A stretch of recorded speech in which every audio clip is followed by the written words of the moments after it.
Bon et Rebond, je l'ai créé en mars 2021. Dès septembre 2021, on commençait à vendre. On était tous bénévoles.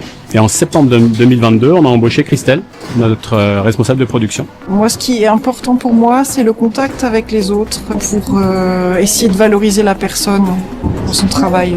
Et on a embauché notre premier salarié en insertion en octobre 2022. Et en fait, le projet que j'ai créé, c'est donc aider des personnes en situation de handicap ou des personnes très éloignées de l'emploi à reprendre confiance en eux, à reprendre pied au travers de la transformation alimentaire de fruits et légumes invendus.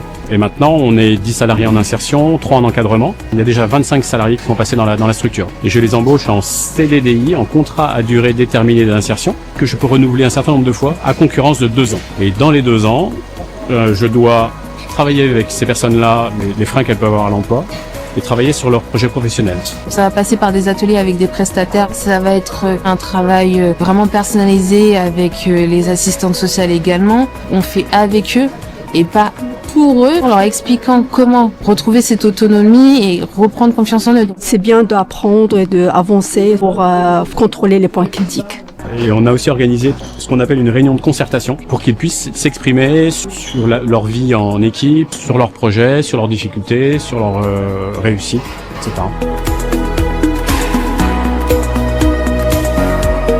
En fait, on travaille avec des collectes de fruits dans des magasins, chez les grossistes et chez les maraîchers.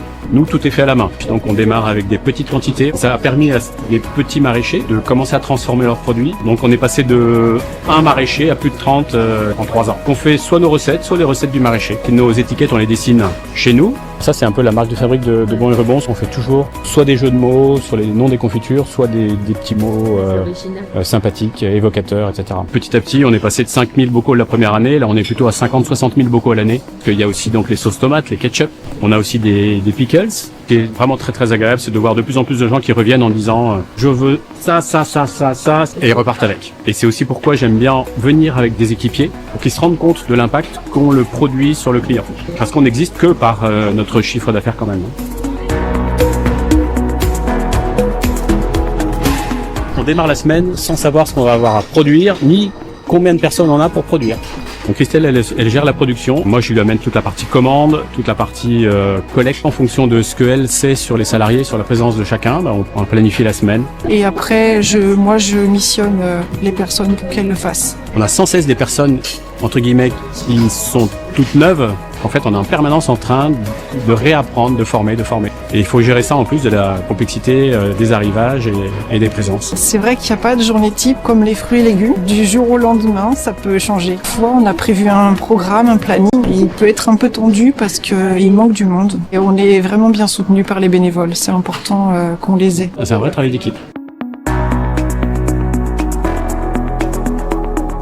On a des personnes qui ont subi des traumatismes, on a des personnes qui ont eu des problématiques de logement, donc c'est de pouvoir entamer des dossiers de demande de logement social. On a des personnes qui sont avec des problématiques de santé importantes. Se poser la question de savoir est-ce qu'on ne ferait pas un dossier MDPH pour avoir une reconnaissance en qualité de travailleur handicapé. Des handicaps physiques importants, ça peut être aussi des personnes qui sont dans des situations familiales compliquées.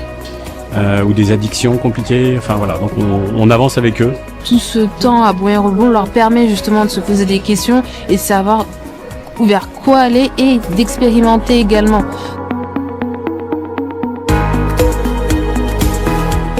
Là, on va avoir besoin à moyen terme de trouver d'autres locaux, certainement. C'est une problématique récurrente, c'est que les locaux utilisables et pas trop onéreux sont très difficiles à trouver en fait.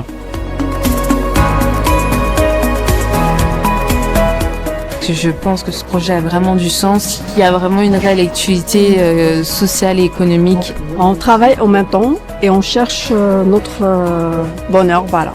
Chacun sa place, une place pour chacun, oui.